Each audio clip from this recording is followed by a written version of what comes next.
ایک شخص کا انتقال ہو گیا. وہ جب اس کو دفن کرنے لگے جنازہ پڑھ کے تو ایک آدمی نے اس کی چارپائی پکڑ لی.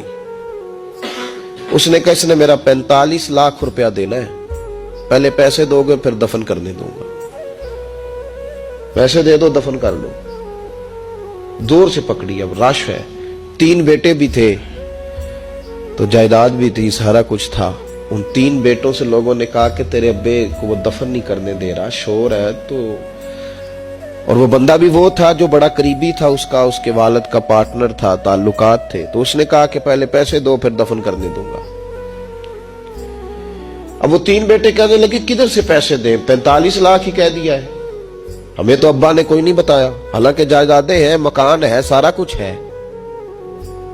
تو بھائی ہم کدھر سے دیں, چلو 2-4 لاکھ کی ٹھیک ہے, وہ تھوڑا سا کریں نرم رویے کو تو ہم کرتے ہیں, شور تو ہے, لیکن کدھر سے دیں 45 لاکھ. جب بات بہت تیز ہو گئی, شور ہو گیا, وہ انسان مجنون بن کے اس نے چارپائی تھامی ہوئی ہے, کہتا نہیں پہلے پیسے دو گے پھر دفن کرنے دوں گا.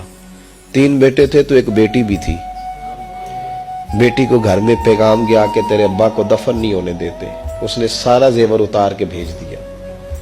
اس نے کہا اس چچا سے کہو میرے ابا کے اس دوست سے جس نے قرضہ لینا ہے کہ یہ رکھ لے اور میں تھوڑے تھوڑے کر کے پیسے لوٹا دیتی ہوں, پر میرے باپ کو مرنے کے بعد یوں رسوا نہ کرے, اس کو دفن تو ہونے دے, میں ایک پائی دے دوں گی, میرا وعدہ رہا. جب وہ بیٹی نے 8-10 لاکھ کا زیور بھیج دیا تو وہ قرضہ لینے والا شور کرنے لگا. اس نے کہا او مجھے پتا چل گیا, مجھے معاف کر دو سارے اور اسے دفنا دو. کہا کیا ہوا؟ تو وہ کہنے لگا میں نے اس سے 45 لاکھ لینا نہیں تھا, میں نے دینا تھا. تو میں غور کر رہا تھا کہ اگر تو میں نے اعلان کر دیا نا کہ 45 لاکھ میں نے دینا ہے تو 110 نکل آئیں گے وارث کہ مجھے بھی دو مجھے بھی دو. تو میں نے یہ رویہ اس لیے اختیار کیا ہے کہ میں دیکھو اس کا اصل وارث ہے کون. تو اصل وارث وہ بیٹی ہے جس نے اپنے کانوں سے بندے بھی اتار کے بھیج دیے اور جس نے اپنے وہ شادی والے دن پہننے والے زیورات, پہلی رات کا وہ اس نے زیور بھی سارا اتار کے دے دیا. اس نے کہا کہ باپ کا کفن نہ میلا ہو جائے. تو اصل وارث بچی ہے.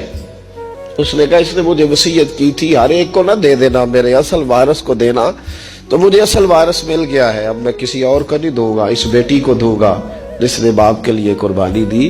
تو یاد رکھے جنہاں لی تو پاپ کمائے ہو کتھے نہیں تیرے کر دے.